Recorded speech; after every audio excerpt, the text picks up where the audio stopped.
മദനീയ മജ്‌ലിസിൽ ഒരുമിച്ച് കൂടിയ ഓ പ്രിയപ്പെട്ട പെങ്ങളെ, ഉമ്മ, സഹോദരി, രക്ഷിതാക്കളെ, ചെറുപ്പക്കാരാ, ജീവിതത്തിന്റെ നല്ല സമയങ്ങളെ, അടിച്ചുപൊളിയുടെ ദിനരാത്രങ്ങളല്ല, സമയങ്ങളല്ല, മറിച്ച് അല്ലാഹുവിലേക്ക് യാത്ര പോകേണ്ടവരാണ്. ഏത് സമയവും റബ്ബിന്റെ അടുക്കലേക്ക് യാത്ര പോകേണ്ടവരാണ്. ഓരോ ദിവസം കഴിയുന്തോറും മരണത്തിന്റെ എണ്ണസംഖ്യകൾ വർദ്ധിച്ചുകൊണ്ടിരിക്കുകയാണ്. ഇങ്ങനെയൊക്കെയാണ് മരിക്കുന്നത്. അത്ഭുതകരമായ രൂപത്തിലാണ് ചില ആളുകൾ മരണത്തിൽ നിന്ന് രക്ഷപ്പെടുന്നത്.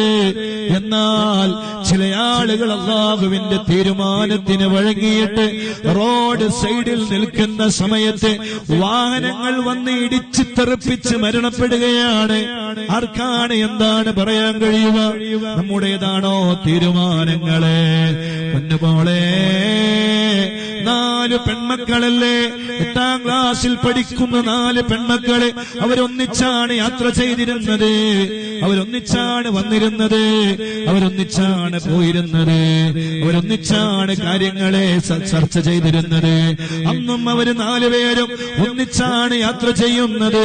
പക്ഷേ അല്ലാഹുവിന്റെ തീരുമാനം വന്നത് ഒരു വലിയ ലോറിയുടെ രൂപത്തിലാണ്. അല്ലാഹുവേ, നീ ഞങ്ങളെ കാത്തുരക്ഷിക്കണേ അല്ലാ. ആ പൊന്നുമക്കളുടെ ഖബറ് നീ സ്വർഗമാക്കണേ അല്ലാ. എന്നേക്കുമായി ജീവിതത്തിന്റെ എല്ലാ അവസ്ഥകളെയും മാറ്റിവെച്ചുകൊണ്ട് 4 പേരും ഇന്നൊരു ഖബറിൽ, തൊട്ടടുത്ത് ഖബറിൽ കിടക്കുകയല്ലേ. അല്ലാഹുവിന്റെ തീരുമാനം വന്നാൽ നമുക്കും അത് തന്നെയല്ലേ ഉണ്ടാവാനുള്ളത്. എപ്പോഴാണ്, എന്ത് ഗ്യാരണ്ടിയാണുള്ളത്, എന്ത് ഉറപ്പാണുള്ളത്? എന്ത് ഈ നാളെ ഈ സമയമാകുമ്പോ ഞാൻ ഉണ്ടാകുമെന്ന് ആർക്കാണ് ഉറപ്പ് പറയാൻ കഴിയുക? ആരുടെ പേരിലുള്ള മയ്യത്ത് നിസ്കാരം കഴിഞ്ഞിട്ടുണ്ടാകും, ആരുടെ ജനാസ കുളിപ്പിച്ചിട്ടുണ്ടാകും, ആരുടെ ശരീരം ഖബറിലേക്ക് അടുത്തെടുത്ത് വെച്ചിട്ടുണ്ടാകും, പറയാൻ കഴിയൂല. അതുകൊണ്ട് അല്ലാഹുവിന്റെ അടുക്കലേക്ക് പോകുമ്പോ ഈമാനോടെ മരിക്കണം.